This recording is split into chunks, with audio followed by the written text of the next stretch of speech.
बच्चा इसमें सिर्फ आर्टिफिशियल क्लासिफिकेशन को मैं आपको बोल रही हूँ कि नोटिस में रखना। आर्टिफिशियल क्लासिफिकेशन जरूर इम्पोर्टेंट है, क्योंकि सबसे बड़ी बात कैरोलस लीनियस ने दिया था। कैरोलस लीनियस देखा जाए तो एक तरीके से फादर ऑफ टैक्सोनॉमी है, तो उनके रिगार्डिंग सारे क्लासिफिकेशन इम्पोर्टेंट है।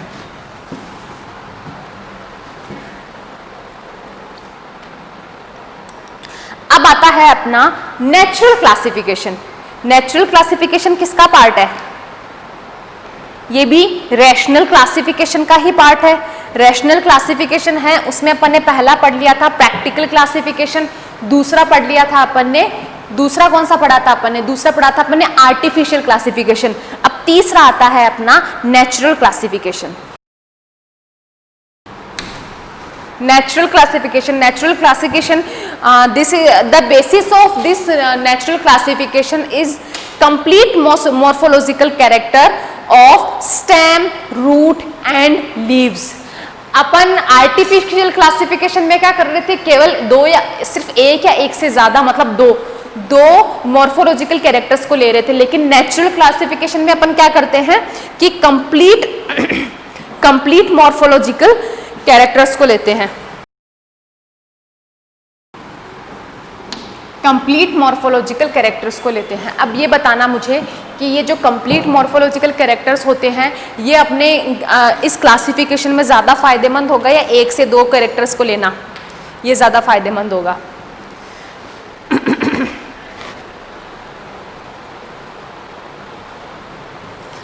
बताओ। अरे अगर कोई बोल दे अपन को कि नेचुरल क्लासिफिकेशन है, इसका इंपॉर्टेंस बताओ। इसका इंपॉर्टेंस ये आर्टिफिशियल क्लासिफिकेशन से क्यों ज़्यादा फायदेमंद है, क्यों ज़्यादा एक्सेप्टेबल है?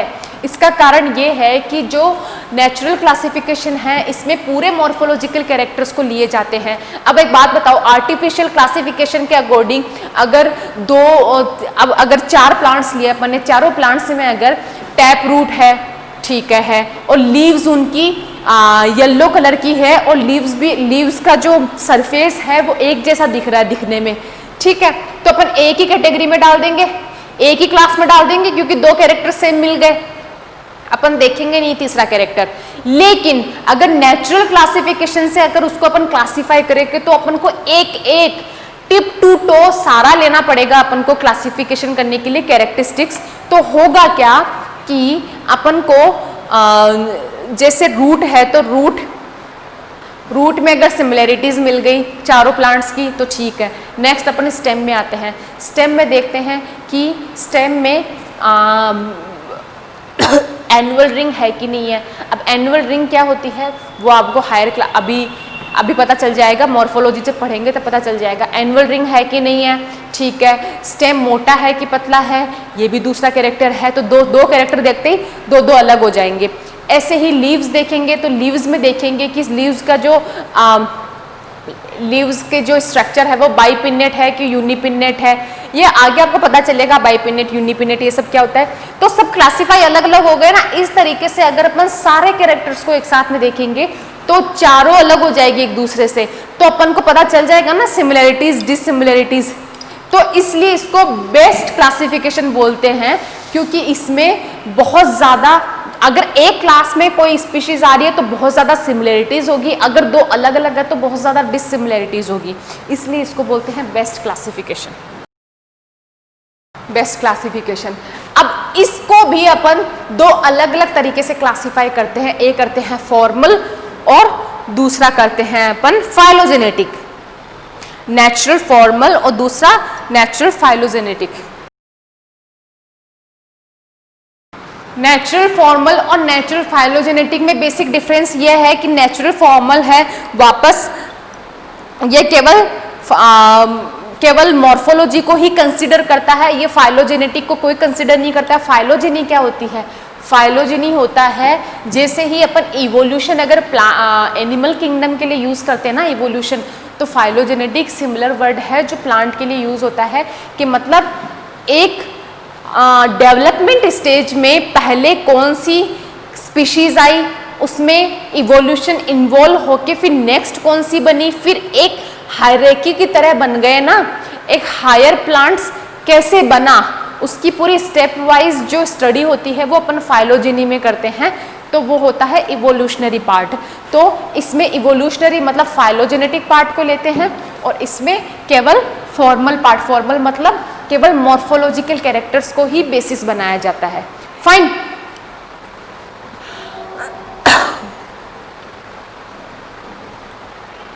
अब ये जो नेचुरल फाइलोजेनेटिक पार्ट है ना, इसको क्लैडिस्टिक क्लासिफिकेशन भी बोलते हैं।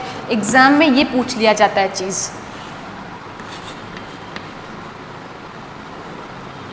Cladistic classification.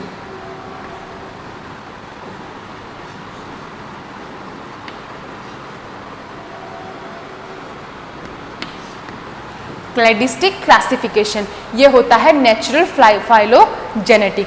फाइन, आई बात समझ में? नेचुरल, फॉर्मल और नेचुरल फाइलोजेनेटिक में फॉर्मल में बेसिस होता है केवल मॉर्फोलॉजिकल कैरेक्टर,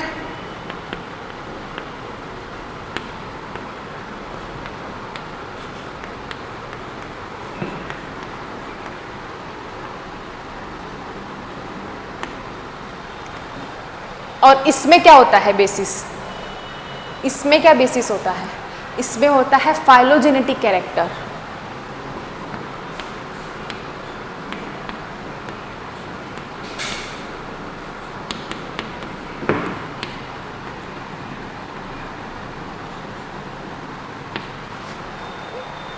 आई बात समझ में? ये हो गया दोनों में डिफरेंस। अब एक बात बताओ कि फाइलोजेनिक कैरेक्टर्स, इसमें वो इवोल्यूशनरी पार्ट को ऐड कर लिया, तो इवोल्यूशनरी पार्ट में प्लांट का इवोल्यूशन कैसे हुआ ये तुम्हें एक सीरीज बता देती हूँ। थेलोफाइटा,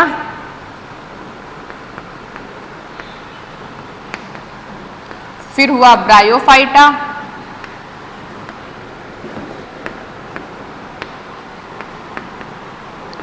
फिर हुआ टेरिडोफाइटा,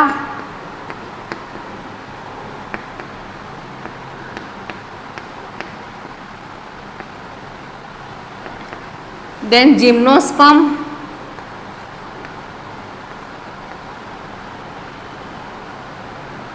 एंड लास्ट में जो हाईली डेवलप्ड है दैट इज एंजियोस्पर्म।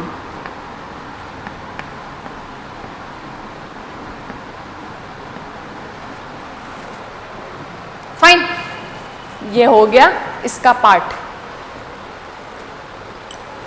आगे बात समझ में?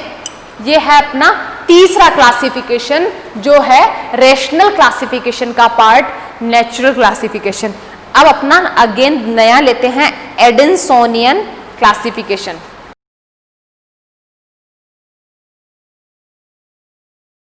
तीन नाम है इसके, एडेंसोनियन क्लासिफिकेशन, फेनेटिक क्लासिफिकेशन और न्यूमेरिकल क्लासिफिकेशन।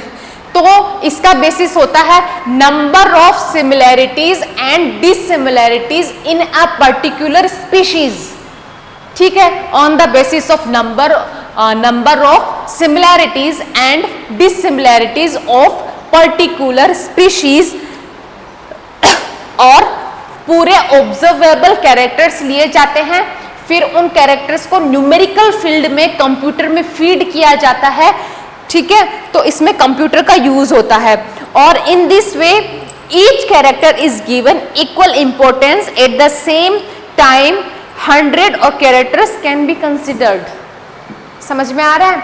मतलब इसमें कोई भी ऐसा नहीं है कि इस कैरेक्टर को ज्यादा इंपॉर्टेंस दिया जाएगा या फिर इस कैरेक्टर को कम इंपॉर्टेंस दिया जाता है। जैसे नेचुरल क्लासिफिकेशन में एक्सटर्नल और इंटरनल दोनों तरह के फीचर्स को बराबर इंपॉर्टेंट दिया जाता है, उसी तरीके से आर्टिफिशियल में केवल एक्सटर्नल कैरेक्टर्स को ज्यादा इंपॉर्टेंस दिया जाता है as compare to internal characters.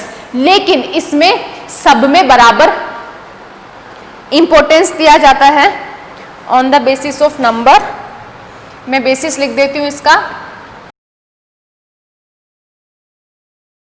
On the basis of similarities and dissimilarities observational characters को क्लासीफाई करने के लिए कंप्यूटर का हेल्प लिया जाता है न्यूमेरिकल क्लासिफिकेशन के अंदर। और इसमें एक कैरेक्टर से ज़्यादा मतलब more than 50, it means 100 characters को भी साथ में कंसीडर करके क्लासिफिकेशन किया जा सकता है। अब ये आता है एक लास्ट में एक लिखा हुआ है note. In this classification importance to any one character is not given, all characters have similar importance।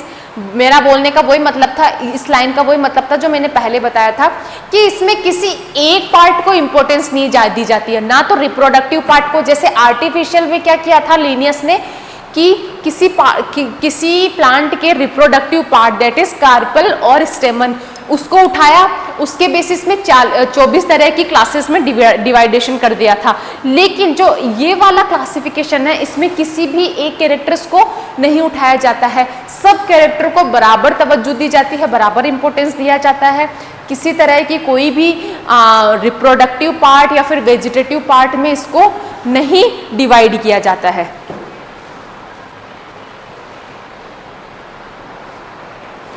लेकिन आपको पता होना चाहिए जो नेचुरल क्लासिफिकेशन लिया था अपन ने, नेचुरल क्लासिफिकेशन जो इसके ऊपर लिया था उसमें अपन ने रिप्रोडक्टिव पार्ट को ज़्यादा इंपॉर्टेंस दिया था as compare to vegetative part, क्योंकि रिप्रोडक्टिव पार्ट ज़्यादा रिजर्विंग होते हैं किसी प्लांट्स के कैरेक्टर्स को कैरी फॉरवर्ड करने के लिए। नेचुरल वाला पढ़ा था ना अपन ने, उसमें अपन ने 2 पार्ट पढ़े थे, नेचुरल फॉर्मल और नेचुरल फाइलोजेनेटिक। तो जो फॉर्मल था वो केवल मॉर्फोलॉजी को ले रहा था, लेकिन जो फाइलोजेनेटिक था वो जीन्स, डीएनएज, इट मीन्स वो जेनेटिकली कैरेक्टर्स को कैरी फॉरवर्ड कर रहा था। तो उसका बेसिस तो रिप्रोडक्टिव से ही जुड़ा हुआ था। आई बात समझ में? अब जो नेक्स्ट है इसमें ना आपको दे रखा है टेक्सोनोमिकल कैटेगरीज।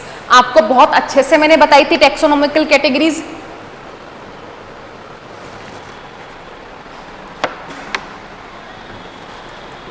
बताई थी कि नहीं बताई थी? स्पीशीज से शुरू करते हैं। Species is the basic unit of taxonomy, ठीक है, वहां से शुरुआत होती है। अब तो बस अब इसमें दे रखा है एडोल्फ मेयर। एडोल्फ मेयर थे जिन्होंने सबसे पहले टैक्सोन वर्ड को एनिमल्स के लिए प्रपोज किया था। फिर एच.जे. लैम थे, उन्होंने प्लांट्स के लिए क्लासिफाई किया था। फिर आता है हायरार्की। क्या होता है हायरार्की? बताई थी मैंने, डिसेंडिंग और ascending arrangement of taxonomic categories. Species, smallest taxonomical category, सब कुछ बता दिया था। यहाँ पे नया क्या आया है? नया आया है एडोल्फ मेयर। एडोल्फ मेयर जिन्होंने सबसे पहले टैक्सोन वर्ड को दिया था फॉर एनिमल्स। एच.जे. लैन ने दिया था प्लांट्स के लिए।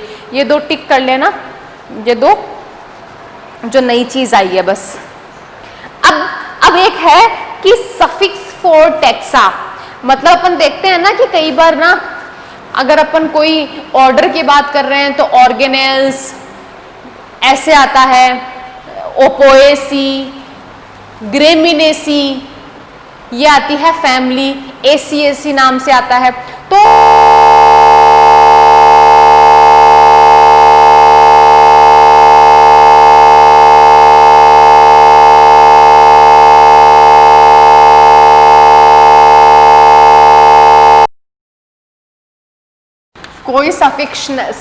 कोई सफिक्स नहीं लगता है इन 3 के आगे। ये इंपॉर्टेंट है, कई बार 1 लाइनर क्वेश्चंस में आ जाता है कि 2 में से 1 दे देगा कि इसमें लगता है कि नहीं लगता है, फिर तीनों को दे देगा, फिर 2 को दे देगा, तो आपको ट्रू और फॉल्स में देखना होता है। नेक्स्ट अपना टॉपिक आ रहा है वो है स्पीशीज कंसेप्ट। यहां से शुरू होती है एक डाइवर्सिटी की एक्चुअल कहानी। स्पीशीज कंसेप्ट, जॉन रे एक साइंटिस्ट थे, इन्होंने स्पीशीज टर्म को दिया था।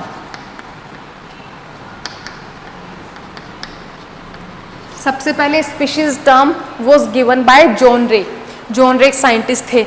अब होता क्या है कि बायोलॉजिकल क्लासिफिकेशन में सबसे पहले एक बेसिस होता है, एक कैटेगरी ली जाती है, वो अपन जानते हैं स्पीशीज है। तो यहीं से शुरुआत होती है प्लांट डाइवर्सिटी को एक एक्चुअल रूप में पढ़ने की। तो अपना होता है biological concept of species.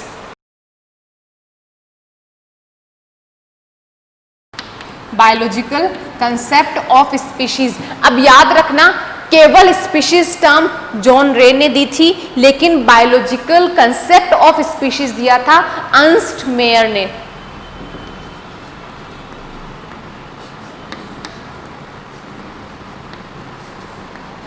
Ernst Mayr थे एक साइंटिस्ट, इन्होंने बायोलॉजिकल कंसेप्ट ऑफ स्पीशीज दिया था।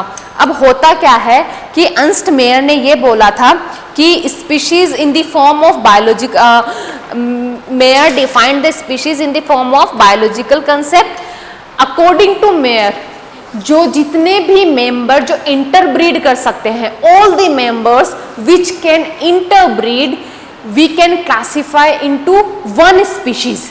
मतलब जो एक जितने भी मेंबर्स हैं वो अपने आप इंटरब्रीड करके एक फर्टाइल ऑफस्प्रिंग बनाएंगे, तो उसको अपन कंसिडर करेंगे एक स्पीशीज के अंदर। अगर अपन फोर्सफुली, जैसे अपन हॉर्स और डंकी, हॉर्स और डंकी इन दोनों का इंटरब्रीड कराते हैं फोर्सफुली, तो जो ऑफस्प्रिंग बनती है जिसको बोलते हैं अपन खच्चर, क्या वो सच्ची में फर्टाइल होती है? नहीं, फर्टाइल नहीं होती है। बस वही मैं बात बोलने की कोशिश कर रही हूँ कि जो अर्नस्ट मेयर था, इन्होंने ये बोला था all the members which can interbreed and produce a fertile offspring we can consider a species. उसको स्पीशीज कंसिडर कर रहे हैं, ठीक है। और उसके लिए सबसे बड़ी एक शर्त जो है वो है फर्टाइल ऑफस्प्रिंग बननी चाहिए। लेकिन बच्चा, ये एक तरह से इनकम्प्लीट डेफिनेशन हुई बायोलॉजिकल कंसेप्ट ऑफ स्पीशीज की। क्यों? क्योंकि ये कहीं ना कहीं रिप्रोडक्टिव ऑर्गेनिजम्स के लिए ही लागू होती है। अब जरूरी थोड़ी है लिविंग ऑर्गेनिजम्स में रिप्रोडक्टिव ही हो, जैसे सेक्सुअल रिप्रोडक्शन के लिए लागू हुआ ये केवल। अब जैसे मोनेरा किंगडम है, जैसे ब्लू ग्रेन एल्गीज है, तो इनमें तो एसेक्सुअल रिप्रोडक्शन होता है, तो क्या ये एसेक्सुअल रिप्रोडक्शन स्पीशीज कंसिडर नहीं होगा? तो इसलिए ये इसको अमान्य घोषित कर दिया, इसको अनएक्सेप्टेबल कर दिया, क्योंकि that is the limited to sexual reproduction.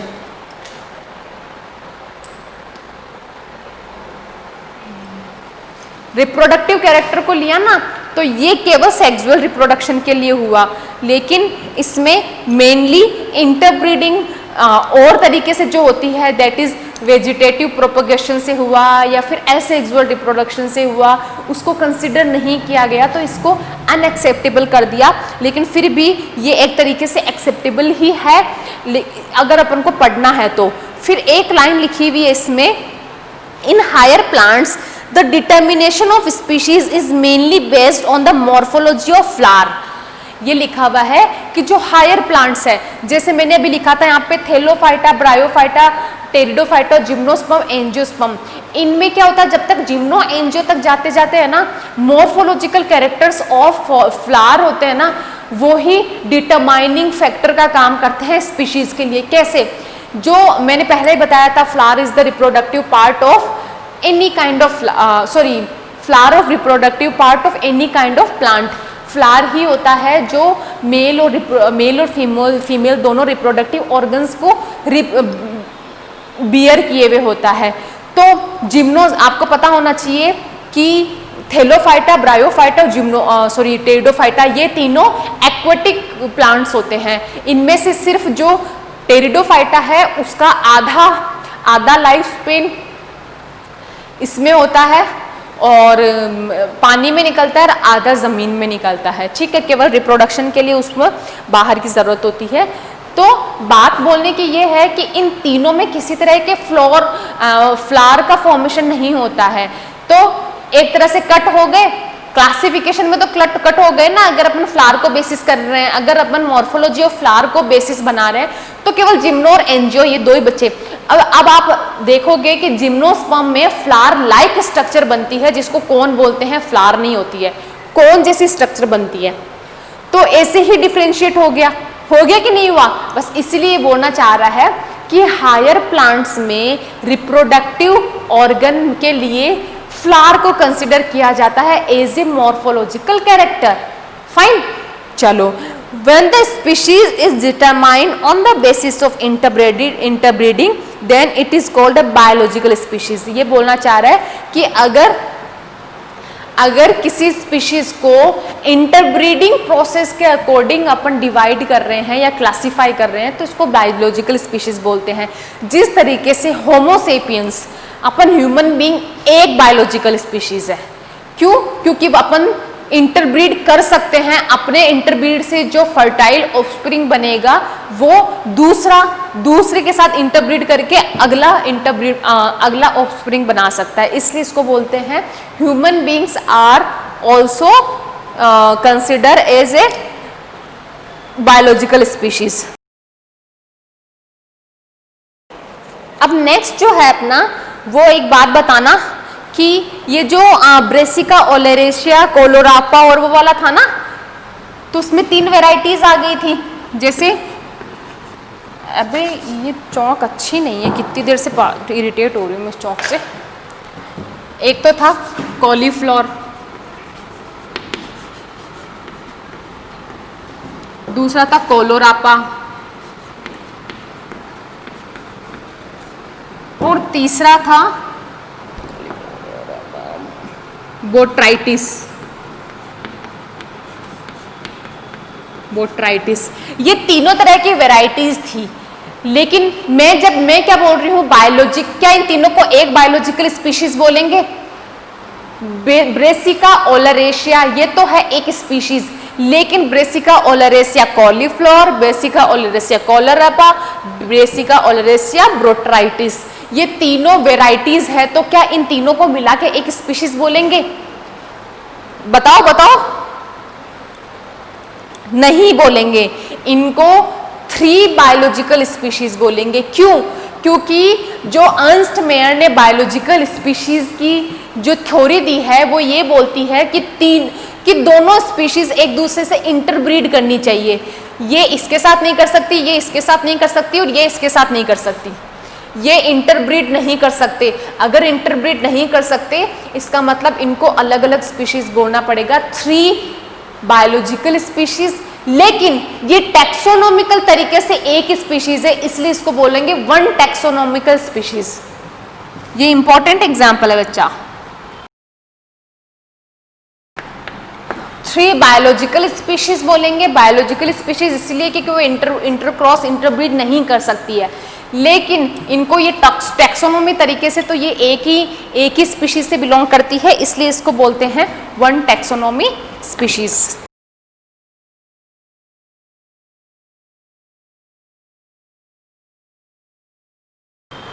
Sibling species या फिर क्रिप्टिक स्पीशीज. सिबलिंग स्पीशीज क्या होती है? सिबलिंग समझते हो? अगर मैं और मेरे भाई बहन मिला के 4 बच्चे हैं तो हम लोगों को ब्रदर सिस्टर्स ना बोल के मेरे फादर के हम चारों को सिबलिंग्स बोलेंगे. सिबलिंग्स मतलब जिनके पेरेंट्स सेम हो, ठीक है, उनको बोलते हैं सिबलिंग्स. तो सिबलिंग स्पीशीज कौन सी होती है कि morphologically same but reproductively isolated species. morphologically same but reproductively isolated species called sibling species. They cannot interbreed among themselves. अपने आप में इंटरब्रीड नहीं कर सकते. तो एक बात बताना, ब्रेसिका ओलेरेशिया और वो सब जो मैंने बताई है, क्या मैं उसको is the example of sibling species? Yes, of course, Brassica oleracea is the example of sibling species. क्योंकि वो एक ही गोभी एक ही पैटर्नल एक ही मैटरनल से बनी है, लेकिन स्पीशीज सिबलिंग्स अलग अलग हो गए. कॉलीफ्लावर, कोलोरापा एंड बोट्राइटिस अलग अलग हो गए कि नहीं? ठीक है, लेकिन वो इंटरब्रीड नहीं कर सकते, इसलिए उनको सिबलिंग स्पीशीज बोल दिया.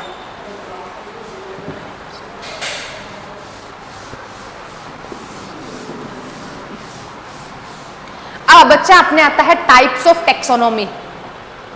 हाँ, अब जो पढ़ा रही हूँ ना टाइप्स ऑफ टेक्सोनॉमी, ये एकदम लाइन टू लाइन उठ के क्वेश्चंस आते हैं, तो इस पे स्टार मार्क कर लेना.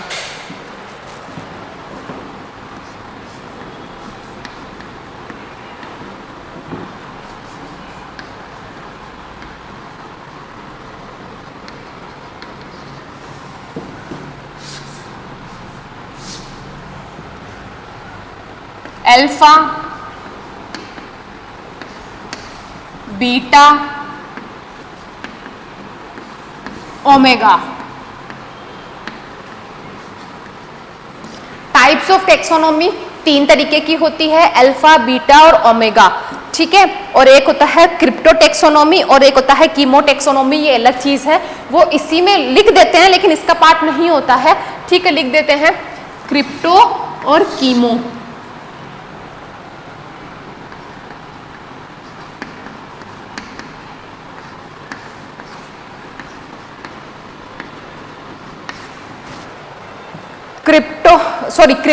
Cyto taxonomy, I am so sorry, crypto नहीं, साइटो।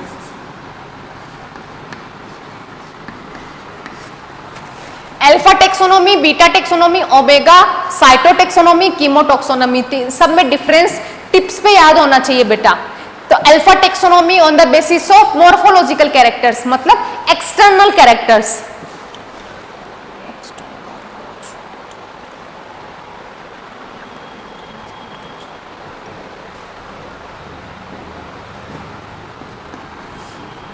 अब मैं बेसिस लिख रही हूं, आपको पता होना चाहिए, मैं इधर बेसिस लिख देती हूँ अकेली, फिर मैं बार बार बेसिस नहीं लिखूंगी नाम, है ना।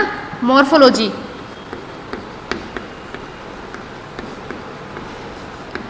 यानी एक्सटर्नल कैरेक्टर, ठीक है।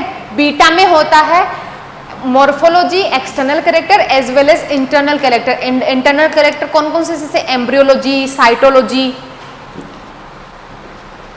Embryological, cytological, anatomical.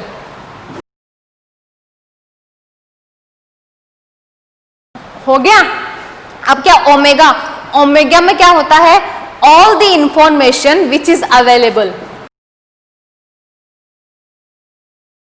ओमेगा होता है all the information which is available, जैसे alpha, beta and omega taxonomy word were proposed by ट्यूरिल।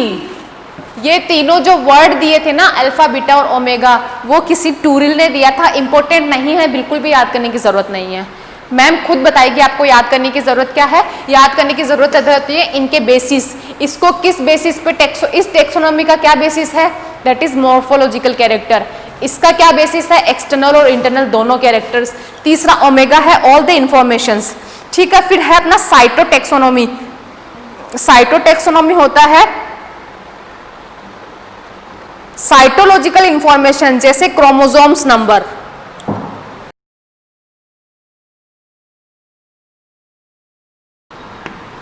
और स्कीमो के लिए क्या हो जाएगा, कीमो टेक्सोनॉमी होता है प्रोटीन, फैटी एसिड्स, प्रोटीन्स, इन सब से रिगार्डिंग। कीमो वर्ड से समझो केमिकल्स, फैटी एसिड्स, फाइन। ये बेटा ऐसे कैसे अपनी कॉपी में छाप लो, इंपॉर्टेंट है, बेसिस आ जाते हैं। अब ना छोटा सा एक टॉपिक है हिस्ट्री ऑफ टेक्सोनॉमी।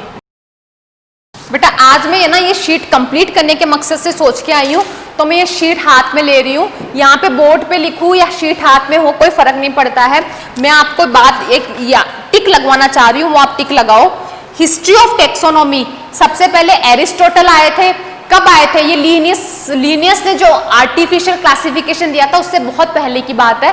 तो बस एरिस्टोटल को याद क्यों रखना है? क्योंकि एरिस्टोटल है father of biology and father of zoology. और फिर उसके आगे है थियोफ्रेस्टिस है फादर ऑफ बॉटनी। ये दोनों मेंशन है। अब एरिस्टोटल ने क्या किया था? एरिस्टोटल ने पूरे ऑर्गेनिजम्स को, पूरे लिविंग बींग्स को दो कैटेगरीज में बांट दिया था, that is plant kingdom and animal kingdom. अब एनिमल किंगडम को उन्होंने बांटा on the basis of RBC, जिसमें प्रेजेंट हुआ और किसी में प्रेजेंट नहीं हुआ आरबीसी, तो दो कैटेगरी हो गई। अब उसी तरीके से प्लांट को उन्होंने 3 कैटेगरीज में बांटा, हर्ब्स, श्रब्स एंड ट्री।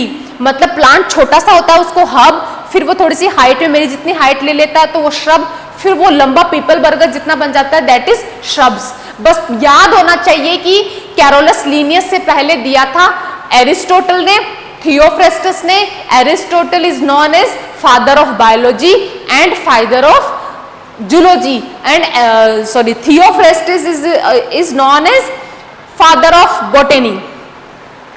आगे नहीं याद रखना है, हिस्टोरिया प्लांटेरम, ये कुछ मैं बोल रही हूं आपको, कुछ याद करने की जरूरत नहीं है। कैरोलस लीनियस का 2 किंगडम क्लासिफिकेशन पढ़ लिया अपन ने। अब कैरोलस लीनियस ने बेसिकली, वो तो था अपना बायोलॉजिकल क्लासिफिकेशन, अब जो कैरोलस लीनियस थे आगे, इन्होंने दिया 2 किंगडम क्लासिफिकेशन। पहला था प्लांट किंगडम, दूसरा था एनिमेलिया।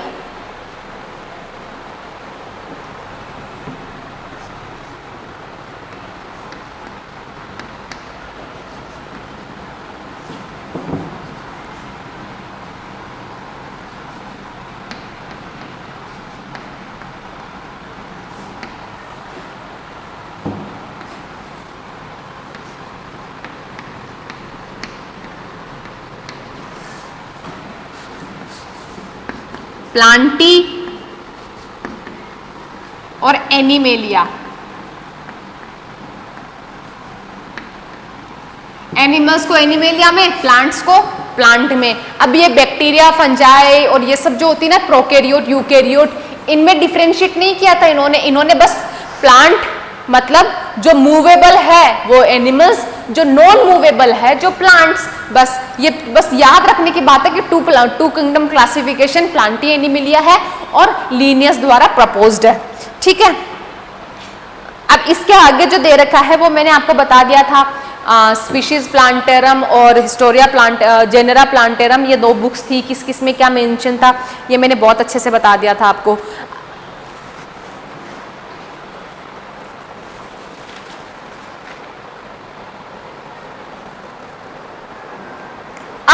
अब जो इंपॉर्टेंट क्लासिफिकेशन आता है बच्चा, वो आता है अपना बेंथम और हुकर का classification.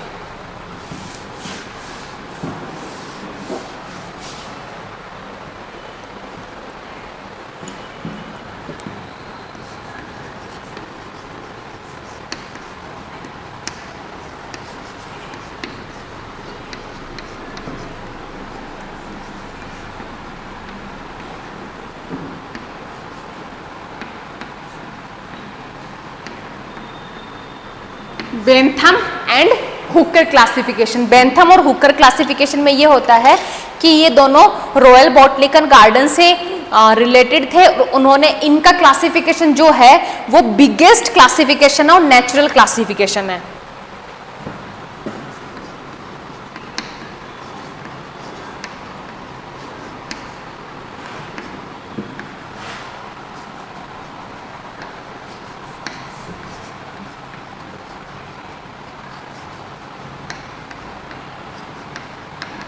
Biggest and natural classification, इन्होंने बेंथम और हुकर दोनों ने मिलके एक डिवीजन दिया था स्पर्मेटोफाइटा। स्पर्मेटोफाइटा में इन्होंने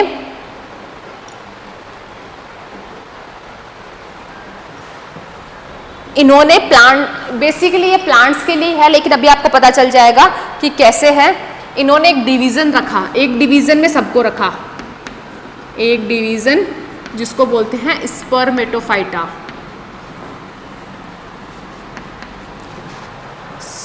स्पर्मेटोफाइटा, ठीक।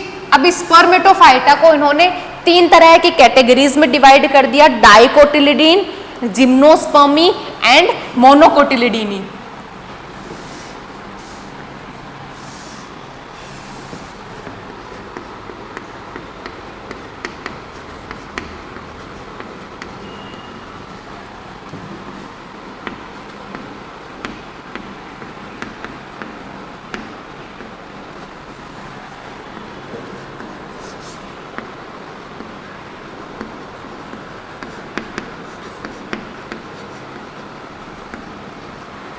ये है डाइकोटिलिडीनी, जिम्नोस्पर्मी और मोनोकोटिलिडीनी। अब डाइकोटिलिडीनी भी इन्होंने पॉलीपिटेली, गेमोपिटेली और मोनोक्लेमाइडी।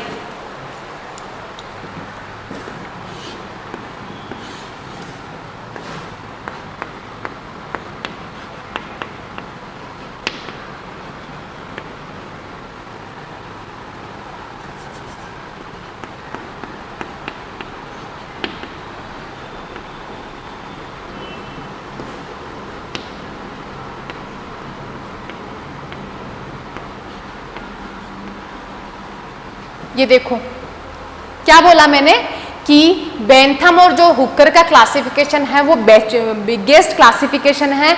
इन्होंने नेचुरल क्लासिफिकेशन इनका आधार था। इन्होंने एक डिवीजन लिया जिसको बोलते हैं स्पर्मेटोफाइटा। स्पर्मेटोफाइटा का हिंदी में मतलब समझते हो? स्पर्मेटोफाइटा होता है sperm.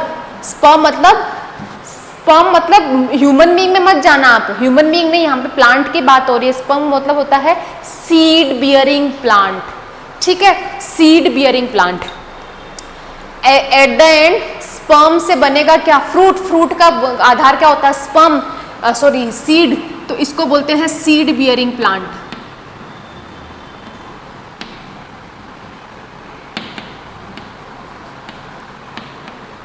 Seed bearing plant Spermatophyta को इन्होंने 3 कैटेगरीज में डिवाइड किया, डाइकोटिलिडनी, जिम्नोस्पर्मी, मोनोकोटिलिडनी। डाइकोटिलिडनी जिसको द्विबीजपत्री बोलते हैं, जैसे मूंगफली, ग्राउंडनट या पीनट, उनको जैसे भी अपन तोड़ते हैं बीच में से 2 बराबर पार्ट में बट जाता है तो उसको डाइकोटिलिडनी बोलते हैं। मोनोकोटिलिडनी जैसे अपन वीट होता है, गेहूं होता है, गेहूं को अगर अपन तोड़ने की कोशिश करें तो क्या सच्ची में वो 2 में टूट जाता है? नहीं टूटता है, वो अलग अलग पार्ट में टूटता है, तो वो मोनोकोटिलिडनी हुआ। जिम्नोस्पर्मी, ठीक है, जिम्नोस्पर्म एक अलग से एक पूरा फाइलम है। फिर डाइकोटिलिडनी को अगेन उन्होंने 3 कैटेगरीज में डिवाइड किया, पॉलीपिटेली, डाइपिटेली, मोनोक्लेमाइडी। पिटेली का वर्ड होता है, पिटेली का वर्ड होता है पेटल्स। पेटल्स क्या होते हैं? फ्लावर। फ्लावर में जो अपन को रोज है, रोज फ्लावर है, उसमें रेड, ग्रीन, पिंक, येलो जो भी अपन को कलर दिखता है ना, वो पेटल्स की वजह से दिखता है। जो पंखुड़ियां होती है ना, उनको पेटल्स बोलते हैं। तो वो होता है डाइपिटेली, पॉलीपिटेली, डाइपिटेली, पॉलीपिटेली, गेमोपिटेली। देखो ये इसीलिए देखना पड़ रहा है क्योंकि वर्ड्स ही ऐसे है ना, गेमोपिटेली, ठीक है, पॉलीपिटेली, गेमोपिटेली और मोनोक्लेमाइडी। तो इसमें जो पेटल्स होते हैं वो फ्रीली अरेंज होते हैं, फ्री पेटल होते हैं। इसमें यूनाइटेड पेटल होते हैं,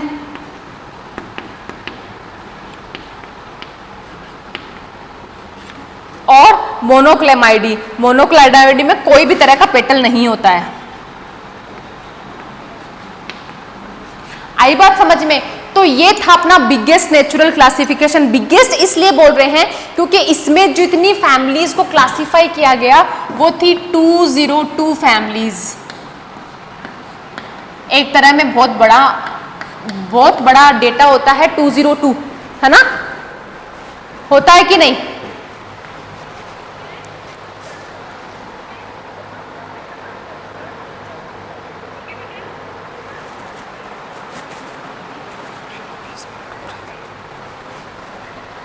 इसलिए इसको मोनोक्लेमाइडी बोला है, ठीक है। तो ये वाला याद में रखने की जरूरत है बेटा। अब एक बात बताओ, मेरिट्स में जाऊं, मेरिट्स और डीमेरिट्स में जाऊं, तो मेरिट्स में सबसे बड़ा लिखा हुआ है इसमें, क्योंकि ये नेचुरल फॉर्मल पे डिपेंडेंट है। नेचुरल फॉर्मल क्या बोल रहा था कि मॉर्फोलॉजिकल कैरेक्टर्स, बाहरी अपीयरेंस पे। इसमें रिप्रोडक्टिव पार्ट की कोई चर्चा नहीं की गई है। पहली मेरिट तो ये है। फिर दूसरी है कि इसमें फ्लोरल कैरेक्टर्स को क्लासिफिकेशन का आधार बनाया है। फ्लोरल कैरेक्टर्स यहाँ पे देखो, पेटल्स क्या होते हैं? पंखुड़ियां अगर फ्री है तो पॉलीपिटेली, पंखुड़ियां जुड़ी हुई है तो गेमोपिटेली, और अगर नहीं है तो मोनोक्लेमाइडी। तो ये भी एक तरह का मेरिट हो गया। और तीसरा मेरिट में ये हुआ कि ये एक्चुअल ऑब्जर्वेशन पे बनाया गया क्लासिफिकेशन है। इसमें किसी भी तरह की हाइपोथेसिस नहीं लगाई गई है, एक्चुअल ऑब्जर्वेशन ही है। देख लो, एक्चुअल ऑब्जर्वेशन ही। अगर सीड बियरिंग है, सीड दिख रहा है तो सीड बियरिंग प्लांट हो गया, एक्चुअल ऑब्जर्वेशन है। फिर 3 में डाइकोटिलिडनी, मैंने बताया था 2 पार्ट में बट जाता है तो वो डाइकोटिलिडनी हो गया। जिम्नोस्पर्म एक तरह से पूरा खुद का किंगडम है, और मोनोकोटिलिडनी जो एक गेहूं का दाना होता है। फिर ये भी एक्चुअल ऑब्जर्वेशन है, ठीक है। तो ये एक्चुअल ऑब्जर्वेशन पे डिपेंडेंट है। अब डीमेरिट की बात कर रही हूं मैं। डीमेरिट में मैं ये बता रही हूं कि इसमें किसी भी तरह की, पहले तो फाइलोजेनी को फॉलो नहीं किया गया। फाइलोजेनी ये बोलती है कि थैलोफाइटा, ब्रायोफाइटा, टेरिडोफाइटा, जिम्नोस्पर्म, फिर एंजियोस्पर्म। लेकिन इसने क्या किया, इसने दो तरह के एंजियोस्पर्म के बीच में जिम्नोस्पर्म को डाल दिया। क्या ये सही है? नहीं, ये फाइलोजेनी को फॉलो नहीं करती है।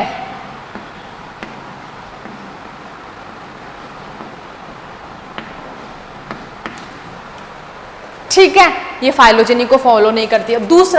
दूसरा कि इन्होंने सिर्फ सीड बियरिंग प्लांट को ले लिया। तो क्या सर सीड बियरिंग प्लांट ही है? तो मतलब bryophyta, pteridophyta, gymnosperm, blue green algae, actinomycetes, fungi, algae, ये सब कहाँ जाएंगे? ये सब भी तो है। अरे 90% तो फूड हार्वेस्टिंग का, सनलाइट हार्वेस्टिंग का काम तो अपना एल्गीज ही कर देता है, पानी के अंदर रह के। उनके बारे में नहीं पढ़ेंगे तो बहुत बड़ी नाइंसाफी हो जाएगी उनके लिए।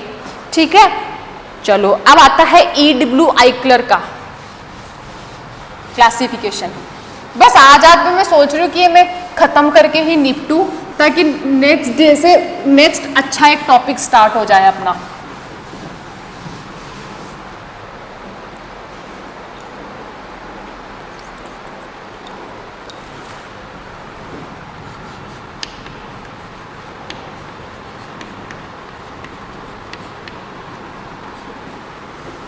First phylogenetic classification.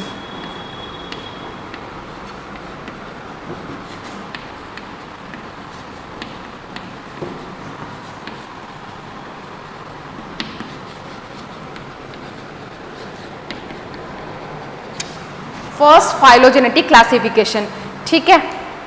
तो इसमें इन्होंने क्या किया,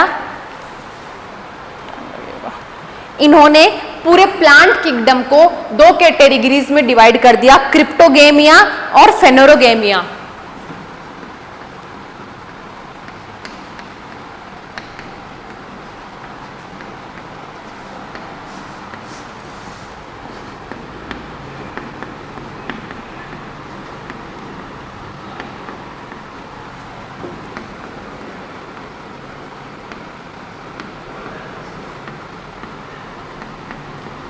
क्रिप्टोगेमिया और फेनोरोगेमिया, ये हो गया। अब क्रिप्टो, पूरी बायोलॉजी में क्रिप्टो वर्ड जहां आ जाए ना, तो समझना कि कुछ चीज छुपाई जा रही है। क्रिप्टो मतलब टू हाइडिंग समथिंग। अब क्या छुपाई जा रही है कि those plant in which reproductive organs are not visible. Not visible मतलब छुपी हुई है।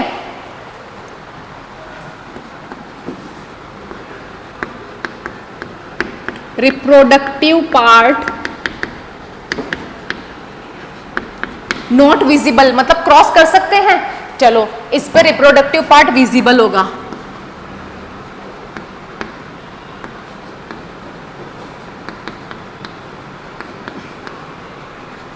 रिप्रोडक्टिव पार्ट विजिबल होगा।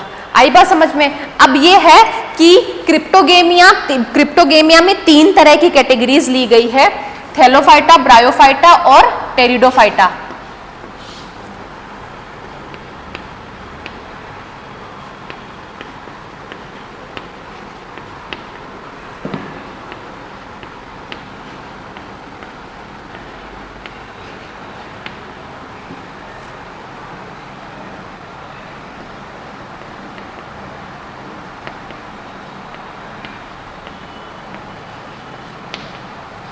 ये रिप्रोडक्टिव पार्ट है, दो तरीके से इसको लिया गया है। एक सेकेंड,